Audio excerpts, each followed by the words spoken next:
因住我哋嚟到你面前，一同嘅獻上歌頌讚美。現在我哋帶住期待嘅心，要聽你嘅說話。求你差派聖靈指教我哋，讓天父慈悲嘅愛同你嘅說話，你寶貴嘅說話，能夠進入我哋嘅內心，讓我哋能夠認識你、明白你，讓我哋能夠口唱心和嘅獻上你所喜悅馨香嘅敬拜，引導我哋，幫助我哋，加力我哋，聽我哋祈禱奉耶穌名求，阿門。弟兄姊妹大家好，父親節快樂。呢個父親節呢，我就唔係太快樂，原因呢就係唔知係頸定係膊頭嘅問題呢，就令到個頭呢係非常嘅痛。上個禮拜呢睇咗幾次醫生，咁呢都冇乜大嘅幫助，咁所以呢，今日唔係 100% 不過希望唔會講下暈咗咁求神憐憫，亦都咧希望弟兄姊妹代禱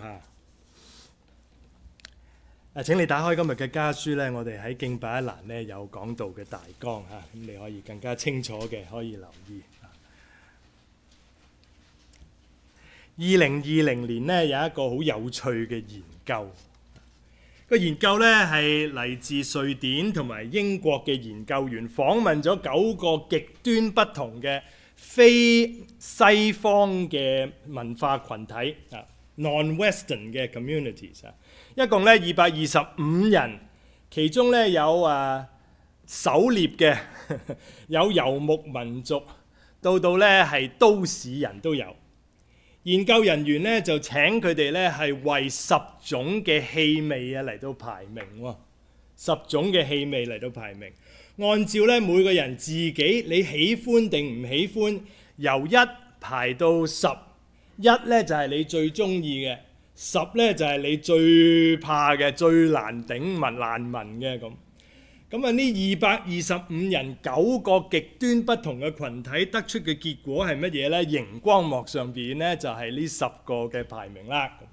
咁你話冇可能啊？牧師邊個會有人中意臭腳啊？唔係，我意思係嗰啲研究員俾10種嘅氣味俾大家去選擇，由1到10排列次序，你自己揀最中意乜嘢，最唔中意啲乜嘢。結果係乜嘢呢？排第一嘅係香草vanilla， 排第二咧係 peaches， 第三咧係薰衣草嘅味第四咧係丁香好多人煮飯你係用噶啦或者咧西餐好多時候會用啦。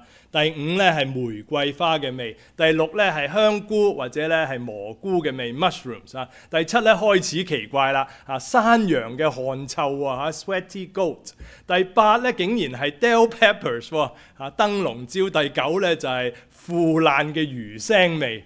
第10咧就係我相信咧都大家冇乜質疑嘅臭腳嘅臭腳味咁研究發現咧呢10個嘅排列好特別研究之前咧，研究員咧就以為咧唔同嘅文化群體唔同嘅呢啲嘅群體咧，會咧可能咧係有相類似嘅排列即係譬如話某啲國家可能特別嘅人中意某一種氣味，但係事實唔係咁唔同嘅文化嘅人咧，似乎同佢本身嚟自乜嘢嘅地方、乜嘢嘅文化咧，係選擇嘅氣味咧係冇咩相干、冇乜嘅相同相反咧，就係唔同文化嘅人都對某一啲氣味咧係有相同嘅愛護嘅咁所以咧呢個嘅研究咧令佢哋發覺咧，原來氣味咧唔係同文化有關嘅，而係只係同個人嘅喜惡嚟到有關嘅不過如果我將呢10樣嘢問下大家你唔需要答我啦你自己心裏有數乜嘢氣味你會特別中意排第一呢？乜嘢氣味你又會好似呢一度咁樣係將佢排落最後呢？咁我相信咧都應該全球冇咩爭議噶啦臭腳咧應該係全世界最難聞嘅氣味啦。睇見呢個調查咧，讓我諗翻起咧，其實聖經裏邊形容神咧都有令佢喜歡喜悅嘅氣味嘅我唔知咧，你有冇留意聖經咧特別形容當人向佢發出敬拜嘅時間？有啲敬拜聖經形容好似馨香嘅香氣，達到去神嘅面前，令佢非常嘅歡喜。不過咧，有啲嘅氣味，有啲嘅敬拜咧，亦都好似惡臭咁樣，令到佢咧非常討厭，非常嘅恨惡。今日全球咧26億嘅基督徒啊，其中好多咧好似你同我一樣，好似熒光幕嘅弟兄姊妹一樣，都係喺主日裏邊參與主日嘅崇拜。弟兄姊妹，你又係唔係確定你今日獻上嘅敬拜係馨香嘅，令佢覺得歡喜嘅呢？今朝早上咧，我就首先咧想同大家咧分享4個嘅人物啊，4個嘅人物，我哋探討一下咧神喜悅我哋點樣嘅敬拜，神又討厭或者係厭惡點樣嘅敬拜。跟住咧，我哋再歸納出嚟，再去問多個問題。喺第二部分咧，我哋就問點樣先至算係向神馨香嘅敬拜呢？呢個係非常重要嘅事，因為我哋每一個主日，我哋都一起敬拜。你點知道你今日獻上嘅敬拜係神喜悅定唔喜悅呢？係佢喜悅定係厭惡嘅呢？首先第一，神討厭無心嘅宗教責任，神喜悅由心而發嘅真誠奉獻。第一個嘅人物咧係我哋認識嘅挪亞啊。聖經咧嘅記載，相信大家好熟悉。喺遠古人類喺地上因為敗壞犯罪啊，我哋好記得啦。神就用洪水嚟到點啊？毀滅係咪？洪水毀滅所有嘅活物。唯有挪亞一家喺神嘅面前蒙恩啊！神稱挪亞為義人，命令佢建造方舟，同佢立約，要同佢全家，叫佢哋進入方舟。凡神吩咐嘅，聖經話挪亞都照住而行。凡神吩咐嘅，挪亞都照樣去行。跟住喺聖經裏邊創世記嘅記載，300多日喺方舟裏邊，挪亞出方舟嘅時候，第一件事做啲乜嘢嘢呢？熒光幕上邊創世記第8章20、21節就話俾你聽啊！我哋一齊讀好唔好啊？挪亞為耶和華築了一座壇，拿各類潔淨的牲畜、飛鳥獻在壇上為燔祭。耶和華聞那馨香之氣，就心裏說：我不再因人的緣故咒詛地，人從小時心裏懷着惡念，也不再按着我所行的滅各種的活物了。喺呢一度你特別留意到聖經講乜嘢？聖經話神係點樣啊？佢聞到挪亞所獻嘅乜嘢啊？馨香之氣。係咪咧？神特別中意食烤肉呢？好似咧，我哋今日我唔知今晚啊，你哋嘅父親節嘅大餐喺邊度食啊？有冇得食啊？你家人究竟記唔記得今日係父親節啊？可能都成疑啊！會唔會帶你去食燒烤呢？會唔會帶你食韓燒呢？啊，日燒呢？啊，或者咧係四川燒呢？係咪神特別喜歡燒烤嘅味道呢？唔係。神話佢聞到嗰啲馨香之氣，佢喜歡嘅唔係燒烤嘅肉嘅味，而係挪亞嘅乜嘢啊？順服啊！神喜悅馨香之氣係因為挪亞嘅順服。神甚至因為挪亞嘅順服，承諾永遠唔再毀滅地上嘅活物。聖經話，所以神喜悅嘅唔係獻祭物嘅香氣，而係喺敬拜裏邊嗰一顆順服嘅心。讓我講多次，神喜悅嘅唔係祭物嘅香氣，神喜悅嘅係獻祭物嗰個敬拜者內裏嘅嗰一顆順服嘅心。喺呢度呢，我想用另外一個例子做對比，嚟到呢係阿摩司先知時代嘅以色列人。以色列人唔再係遠古嘅年代啦，係當以色列國已經一分為二，南國叫做猶大，北國叫做以色列。係神差派先知阿摩斯向以色列發出審判嘅信息。阿摩斯書第5章21到25節，上帝好鄭重嘅透過阿摩斯先知去審判、去質問上帝嘅百姓。佢話乜嘢？我哋一齊讀：我厭惡你們的節期，也不喜悅你們的嚴肅會。你們雖然向我獻燔祭和素祭，我卻不悅納，也不顧你們用肥畜獻的平安祭，要使你們歌唱的聲音遠離我，因為我不聽你們彈琴的響聲。惟願公平如大水滾滾，使公義如江河滔滔。你話牧師，呢一度嘅以色列民，哇！為咗神獻上好多唔同嘅敬拜聚會同埋祭物嘅，係咪啊？佢哋遵守節期，佢哋有嚴肅會，佢哋獻燔祭、獻素祭、獻平安祭，佢哋向神發出歌聲，佢哋有彈琴嘅聲音。不過上帝嘅說話係乜嘢啊？上帝喜唔喜悅佢哋呢一切嘅宗教活動同形式啊？上帝喜唔喜悅啊？上帝話唔喜悅。我不顧啊，我唔悅納啊。點解上帝唔喜悅呢一班人眾多嘅宗教聚會活動同埋形式呢？係因為喺佢哋嘅生命裏邊缺乏對上帝敬畏嘅心，佢哋缺乏對人喺生活當中表現出上帝嘅公平公義。換句話嚟講，係人生命裏邊自己嘅罪惡，讓到神唔願意接受佢哋獻上嘅敬拜讚美。弟兄姊妹，係因為人生命裏邊嘅罪惡，導致神唔悅納、唔接受佢哋獻上嘅敬拜讚美。你留意神喺呢一度，話用咗好多嘅言語去到宣告佢嘅唔喜歡啊，係咪？熒光幕上邊換一換嗰個 slide 你就睇見啦。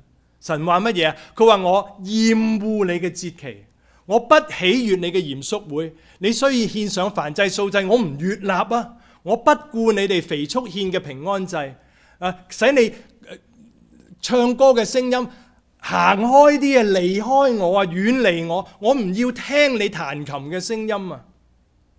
你留意上帝用咁極端嘅表達嚟到表現佢嘅不喜悅啊！弟兄姊妹，當人喺生活處事當中一啲敬畏神嘅心都冇，或者口不對心嘅時候，甚至我哋可以話，當我哋嘅生命係當神冇到，你獻幾多嘅祭物，你有再多嘅宗教活動，都唔會令上帝喜悅嘅。上帝睇重嘅係我哋心裏邊，我哋行事為人嗰個表現，係咪對我哋同我哋敬拜呢個上帝嗰個嘅態度係相符？另外一個神唔喜悅佢敬拜嘅人係乜嘢？我哋又翻到去以色列人建國初期第一個嘅以色列王，記唔記得佢嘅名字啊？掃羅係咪啊？掃羅。撒母耳記上聖經記載佢冇聽上帝向佢嘅訓示，喺打仗嘅時候係啊，佢打贏咗。不過上帝明言，當佢打仗嘅時間，千祈唔好貪戀敵人嘅美物，將佢咧收埋當擄物。相反咧，要將呢啲所有嘅美物咧嚟到全數毀滅。不過掃羅有冇咁做呢？掃羅冇咁做啊！掃羅唔單止冇咁做，當撒母耳先知向佢質問嘅時間，佢話：喂，我遵守咗神嘅命令啦，我打咗勝仗啦。唔單止講一次，講兩次，20:21節繼續話，佢話掃羅當撒母耳說：我實在聽從了耶和華嘅命令，行了耶和華所差遣我行的路。喂，我已經打勝仗啦，我已經生擒咗亞瑪力王亞甲，我已經滅盡咗亞瑪力人啦。而家個問題係乜嘢啊？你問罪於我，你怪錯好人啊！上帝係因為百姓啊，係百姓喺所當滅嘅物當中取咗最好嘅牛羊啊。不過你都唔好怪啲百姓喎，百姓想做乜嘢啊？佢繼續話，佢話要在吉甲獻與耶和華你嘅神啊。我唔知咧，你有冇讀聖經嘅時候將嗰啲語氣都讀埋落去？其實呢度背後講緊乜嘢？掃羅嘅意思即係話：喂，你仲想點啊？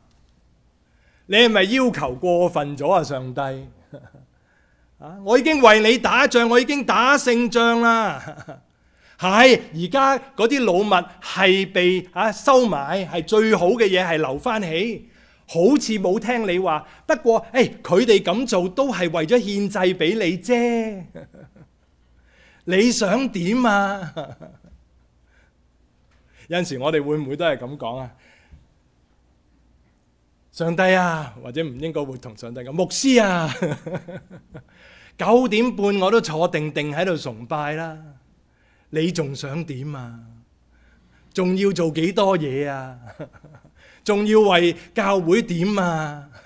有冇過分啲啊？上帝你嘅要求係唔係有啲苛刻啊？有啲無中生有，甚至無理取鬧啊？不過呢一切嘅掩飾解釋係咪可以蒙騙神嘅先知撒母耳呢？或者咁講，係咪可以蒙騙全知嘅上帝呢？掃羅咁講係唔係事實呢？撒母耳記15章22、23節，我哋一齊讀。撒母耳說：耶和華喜悅燔祭和平安祭，豈如喜悅人聽從他的話呢？聽命勝於獻祭，順從勝於公羊嘅脂油。悖逆嘅罪與行邪術嘅罪相等，頑梗嘅罪與拜虛神和偶像嘅罪相同。你既厭棄耶和華嘅命令，耶和華也厭棄你作王。弟兄姊妹，唔需要我解釋啦，我淨係想問，今日我哋係點樣樣呢？我哋會唔會好似掃羅咁樣，好似百姓咁樣，唔係按住上帝嘅說話去過生活，而係按住自己嘅喜惡嚟到過生活。我睇見嗰啲係美物，值得留低啊！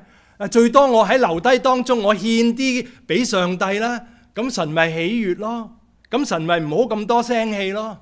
我哋有冇抬舉自己，漠視上帝嘅命令同說話？有冇當上帝冇到？當我哋犯錯嘅時候，我哋會唔會用宗教嘅藉口嚟到掩飾啊？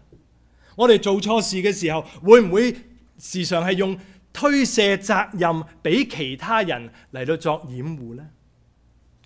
睇起上嚟喺呢一段嘅聖經，上帝好唔中意嗰啲犯罪嘅掃羅，係咪啊？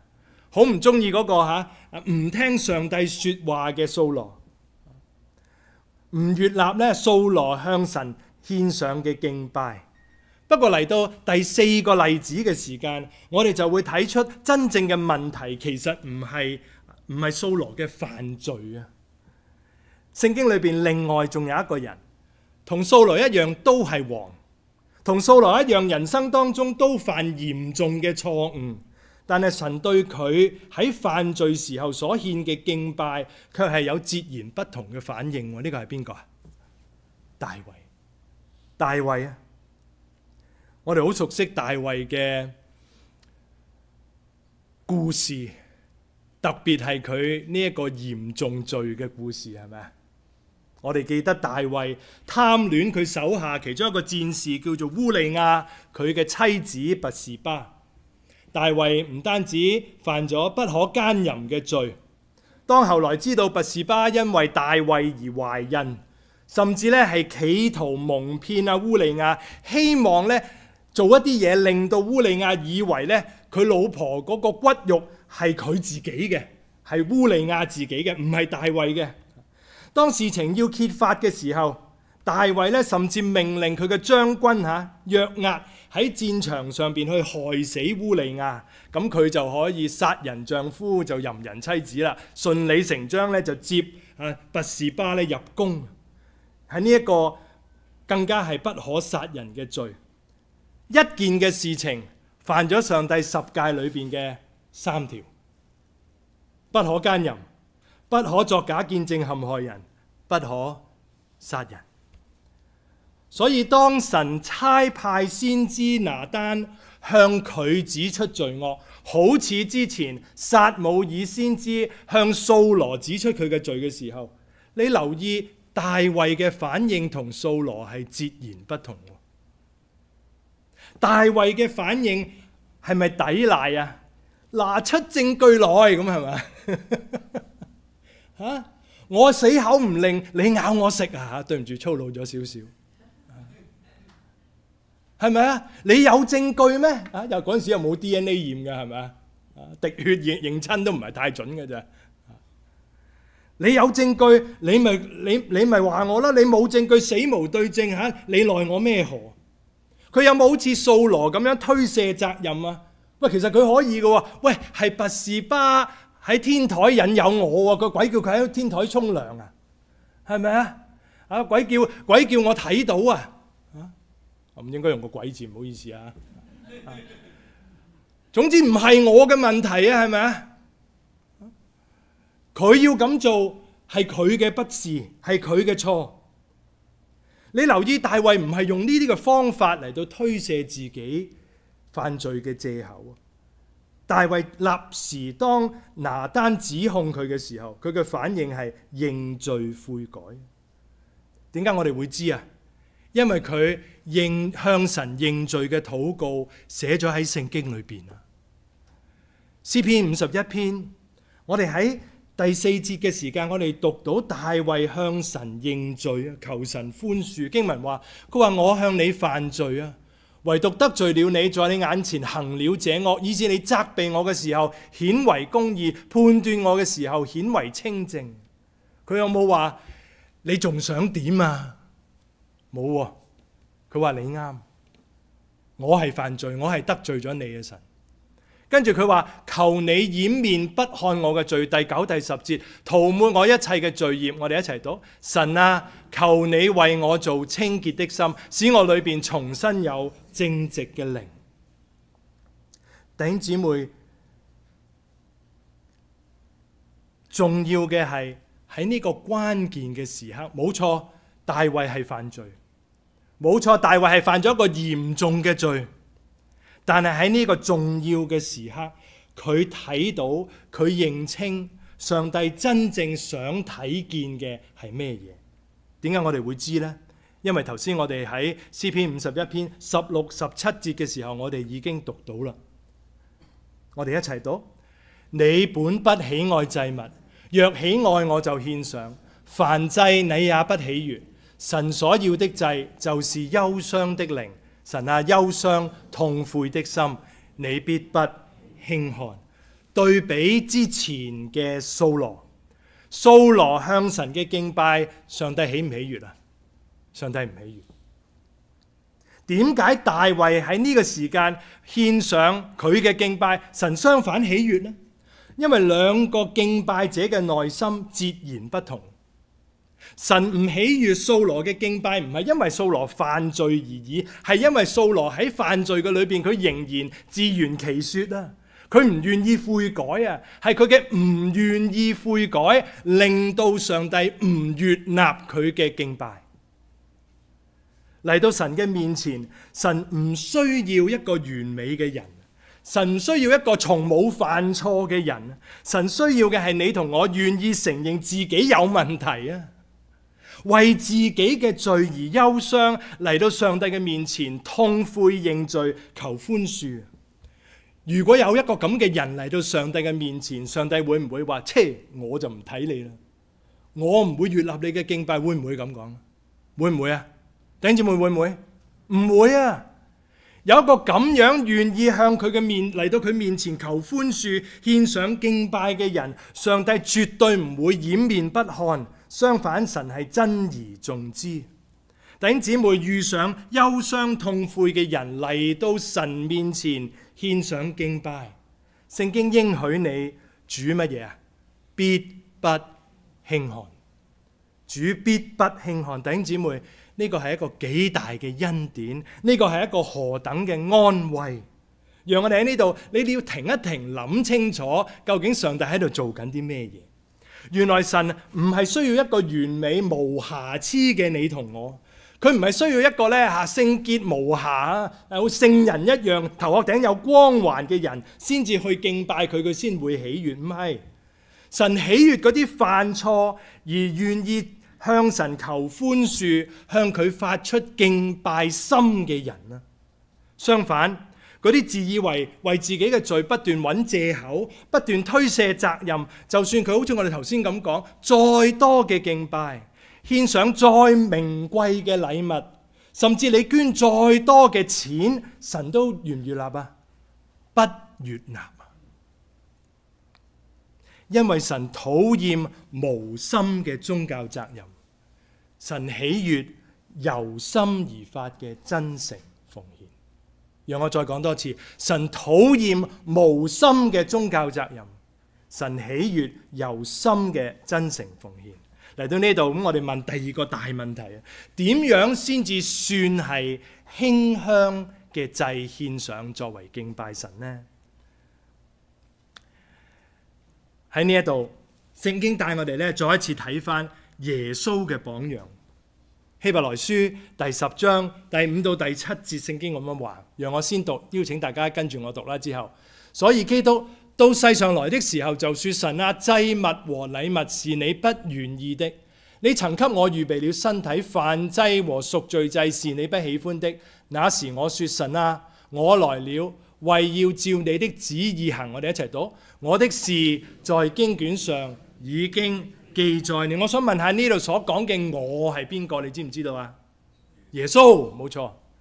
呢度所講嘅我來了嘅我，向神獻上神所喜悅嘅，照神旨意而行嘅嗰種嘅敬拜嘅，係我哋嘅救主耶穌，係上帝嘅聖子耶穌。原本靠你同我做唔到嘅，聖子耶穌為我哋代我哋完成咗。佢照父神嘅旨意而行，將自己完全嘅獻俾上帝，作為贖罪嘅祭牲，死喺十字架之上，成為我哋永遠有效嘅贖罪祭。呢一個獻情係神所喜悅，係最馨香嘅敬拜。而我哋呢一班因為主耶穌嘅緣故蒙神寬恕嘅基督徒，我哋呢一班被天父上帝愛嘅蒙愛兒女，我哋要做乜嘢呢？我哋要以耶穌作為榜樣。我哋要以耶穌作為榜樣。以弗所書第5章第1節、第2節，我哋一齊讀。所以你們該效法神，好像蒙慈愛嘅兒女一樣，也要憑愛心行事，正如基督愛我們，為我們捨了自己，當作馨香的供物和祭物獻與神。你哋睇唔睇到呢一度都係講緊敬拜？呢度特別經文提到我哋要效法神，好像蒙慈愛嘅兒女一樣。我哋要憑愛心行事，我哋要好似基督愛我哋，為我哋捨了自己，當作馨香嘅供物祭物獻俾上帝。聖經呼籲我哋要效法我哋嘅主耶穌基督。呢度特別提到要憑愛心行事係咩意思呢？咁係以愛神愛人作為出發點同目的，作為我哋向神喺敬拜時候獻上嘅供物同埋祭物獻俾上帝。神要我哋好似主耶穌咁樣獻上乜嘢啊？愛啊！對神嘅愛，對人嘅愛。講起上嚟好似好抽象，係咪啊？其實一啲都唔抽象嘅喎。今晚你就知㗎啦喎。點解啊？我舉個例子，今日係父親節。如果你有良心記得今日係父親節嘅話，你會選擇同你屋企裏邊未必係你嘅爸爸或者你嘅仔啦，或者係你嘅哥哥啦，或者你嘅親人啦，一齊咧係慶祝父親節。你會選擇問下你嘅爸爸喜歡做啲咩啊？喜歡食啲乜嘢啊？我問咗㗎啦。我哋今晚去嘅都係佢喜歡㗎啦。佢揀嘅，不過我梗係唔會話俾你聽係乜嘢啦。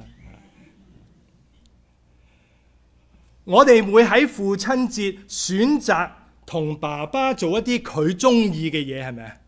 係咪啊？同樣，你每一個嘅主日嚟到教堂敬拜嘅時候，咁你要問自己啦，你係喺度選擇做緊你中意做嘅嘢啊，定係天上爸爸中意做嘅嘢？今日你嚟到教堂，每個主日一同獻上敬拜嘅時間，究竟係做你喜歡嘅嘢啊，定係天上爸爸喜歡做嘅嘢呢？當我哋對崇拜嘅環節有好多嘅意見，有好多嘅評語嘅時候，呢個係我哋喜歡做嘅嘢。天上嘅爸爸喜歡嘅係乜嘢啊？係我哋究竟有冇好似挪亞咁樣對神有完全信服神嘅心？你翻嚟敬拜嘅時間，有冇一個樂意信服神嘅心翻嚟敬拜啊？問下自己，挪亞有啊，所以神喜悅挪亞嘅敬拜。當我哋認為敬拜咧係應該咁樣嘅，應該咁樣嘅，應該點點點嘅，天上爸爸關心嘅唔係呢個教會嘅敬拜做法啱唔啱你何車啊，啱唔啱你心意啊，而係嚟敬拜嘅人，你會唔會好似掃羅咁樣心口不一㗎？你翻嚟敬拜嘅時間，你嘅心同你嘅口係咪一致㗎？又或者有啲人認為崇拜裏邊咧，我哋嘅教會咧，要讀嗰啲禱文咧，念口簧唔真誠嘅。不過同一時間，我哋嘅教會亦都有弟兄姊妹咧，又會認為你如果冇先前預備好嘅禱告咧，其實你隨口噏嘅啫，唔尊重上帝。不過上帝唔關心呢啲嘢啊，唔關心你讀嘅係禱文定係你自己即興嘅禱告啊。神關心嘅唔係呢一啲，係嚟到佢面前嘅人係咪有一個真誠認罪、願意悔改、求神憐憫幫助嘅心，好似大衛咁樣啊。弟兄姊妹，你愛神嗎？你想獻上馨香嘅敬拜嗎？咁你或者可以睇每一個禮拜日，當我哋返到教堂嘅時間，你可以睇佢成為一個好似練習咁樣啊！我哋個個禮拜都練習一次啊！練習乜嘢啊？練習信服佢嘅教導啊！練習我哋心口如一，練習我哋帶住真誠嘅悔改嚟到佢面前求幫助、求饒恕。咁樣嘅敬拜先至係真誠蒙愛天父兒女當獻上嘅敬拜，咁樣嘅敬拜先至係神喜悅嘅馨香嘅敬拜，唔係我哋想做乜嘢啊？係究竟我哋所做嘅係咪天父所喜悅嘅呢？係咪天父所睇重嘅呢？最後我哋嚟到羅馬書第12章1至2節，頭先我哋都有讀過啦。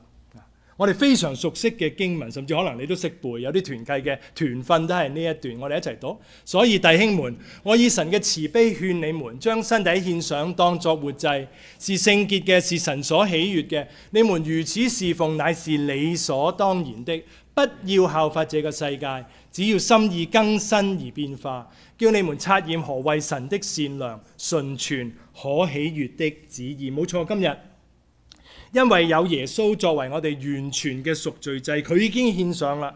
我哋今日唔再需要拖住隻羊，帶住隻牛帶住支白鴿翻嚟教會裏邊咧，向神喺主日嘅裏邊獻祭，唔需要。我哋唔需要為到自己嘅罪咧嚟到去向神贖罪，因為耶穌一次過已經擔當咗。不過使徒保羅喺羅馬書12章又的而且確呼籲我哋仍然要為神獻上一啲嘢。獻乜嘢啊？神話乜嘢啊？獻上我哋嘅身體，將身體獻上當作活祭。當然呢度唔係講緊我哋個個咧係要自殘自害插大髀，又或者咧係點樣捅心口搞到咧好出事咁樣咧，求神咧係去悅納我哋咧向神為佢嘅犧牲。唔係，神需要我哋去用性命嚟到擺上獻祭。喺呢一度，使徒保羅講緊嘅係你嘅生命嘅主權係咪已經交翻俾上帝？將你嘅生命獻上，當作活祭，將你嘅全身、將你嘅全人都俾上帝使用，去到敬拜佢，係咪冇保留呢？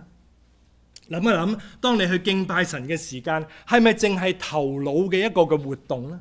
翻嚟好多時候，弟兄姊妹咧有意無意都會咁講，我翻嚟聽書啊，有冇聽過啊？聽書係一個乜嘢嘅觀念？係一個學校嘅觀念。我哋當咗教會係學校，我哋翻嚟唔係敬拜神，我哋翻嚟咧聽訓導主任講嘢，咁無怪乎你唔中意聽啦，係咪啊？喺我哋嘅敬拜嘅當中，除咗頭腦嘅認知，我哋有冇注入情感呢？呢個係我哋華人信徒非常弱嘅事。我講過好多次噶啦，我哋嘅敬拜咧係目無表情嘅，我哋嘅敬拜咧係一啲情感都冇嘅。我唔應該咁講啊，唔係個個都係咁。不過你明我意思啊，我哋係好收斂嘅，好含蓄嘅。我哋唔敢咧將情緒、情感咧係表露出嚟，彷彿上帝咧係中意我哋咁木口木面對住佢嘅。你做父母你都唔會想你嘅仔女係咁啦。點解你會覺得咁樣係神討喜悅嘅敬拜呢？除咗認知，除咗情感，我哋有冇用我哋嘅意志去遵行神嘅道呢？我哋有冇嗰個決心意志去做呢？我哋有冇喺用行動去回應佢嘅説話呢？知情意行，我哋有冇用我嘅全人全身去投入敬拜呢？聖經話呢啲咁樣嘅敬拜，將身體獻上嘅敬拜係聖潔嘅，係神喜悅嘅。你哋如此侍奉，乃是理所當然嘅。現代中文譯本2019年係咁樣譯最後嗰句，佢話呢個就係你哋應當獻上嘅真實乜嘢啊？敬拜。原來喺華本聖經譯做如此侍奉嘅侍奉嗰個字，其實係敬拜。你哋如此敬拜係理所當然嘅。點敬拜？牧師將你嘅全人全身知情意行獻上俾上帝，投入喺你嘅敬拜嘅時間裏邊，上帝喜悅啊，係理所當然，神所喜悅嘅敬拜。最後，如果我哋用翻羅馬書12章第2節作為一個評估啊，唔好效法世界，要藉住神改變咗我哋嘅心思，去辨明上帝嘅旨意，作為一個評估。評估我哋今日喺教堂裏邊，你同我獻上嘅敬拜，咁你會得出一個乜嘢結果呢？值得問下自己，我哋今日嘅敬拜係咪喺度仿效緊呢個世界呢？哎呀，牧師，唔好講咁長啦，講多啲笑話啦。人哋棟篤笑啊，幾萬人啊，係咪啊？你再咁講落去咧，冇人噶啦。係啊，我搞場棟篤笑有幾難啫，係咪啊？不過呢個係咪神所要嘅咧？呢個係咪效法緊世界？我哋有冇藉住神俾我哋一個新嘅心智去辨明，喺崇拜嘅當中，喺聽道嘅裏邊，喺敬拜嘅時間去辨明神對我、神對你、神對教會、神對世界嘅心意，並且落實遵行？我哋有冇明白佢嘅旨意喺我哋嘅敬拜裏邊？我哋有冇盡咗我哋嘅力，用上我哋嘅知情意行嚟到明白神對我哋、對我哋教會、對呢個世界嘅心意係乜嘢呢？弟兄姊妹，我完結嘅時候，我想同你分享幾個嘅例子啊，唔點名嘅例子。我想同你分享，當我睇見我哋嘅教會嘅時候，我深信神喜悅我哋教會好多好多弟兄姊妹對佢所發出嘅敬拜。首先，當我睇見一啲長者風雨不改，甚至大廈停電，都堅持要行樓梯落嚟教堂去參與崇拜嘅時間，首先牧師係極其擔心嘅。不過我可以好肯定嘅話俾你聽，上帝喜悅咁樣嘅人向佢所發出嘅敬拜。當我每星期聽到我哋中間有一位20零歲嘅姊妹，佢唔一定熟悉當日崇拜嘅詩歌，但係總係唱得最大聲嘅，總係咧係最投入嘅，用佢嘅聲線嚟到讚美神。我深信神喜悅佢嘅敬拜，我深信神喜悅佢嘅敬拜。當我睇到有個弟兄，因為見到牧師崇拜裏邊太多事情兼顧啦。10幾年前走埋嚟同牧師講，30零歲嘅佢話：牧師，我去學琴，我要做司琴，等你唔使咁辛苦。佢就用佢練功夫嘅雙手去學琴，由零開始。冇錯，佢唔一定有最靈活嘅手指，唔一定有最好嘅琴技，但係我相信神喜悅佢嘅敬拜。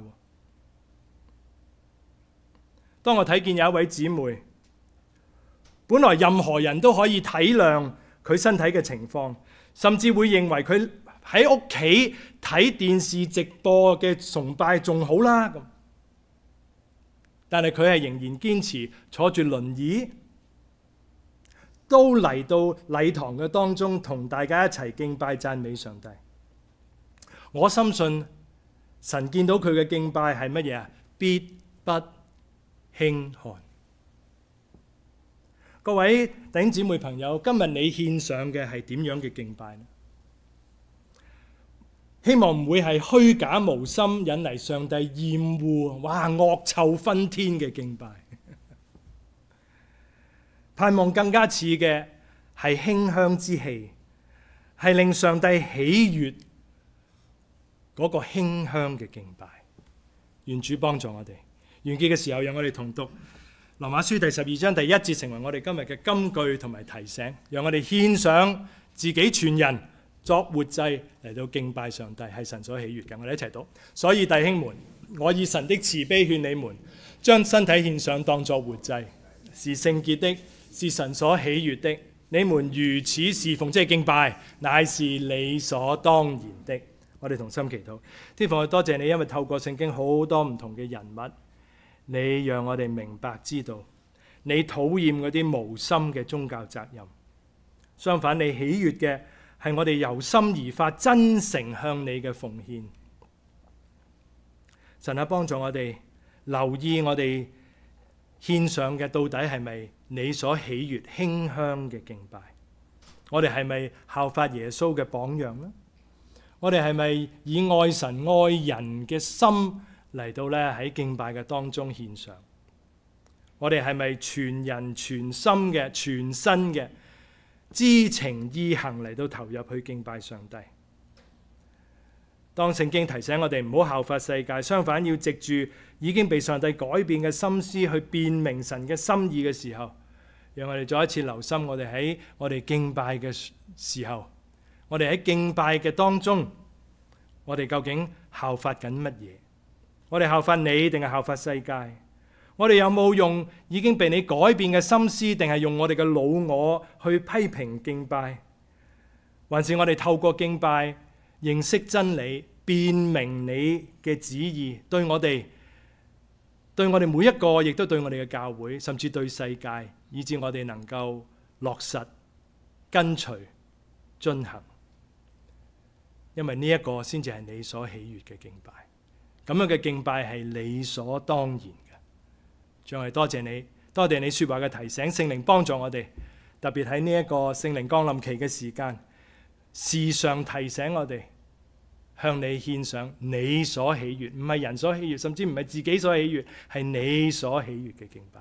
聽我哋祈禱，奉耶穌名求，阿門。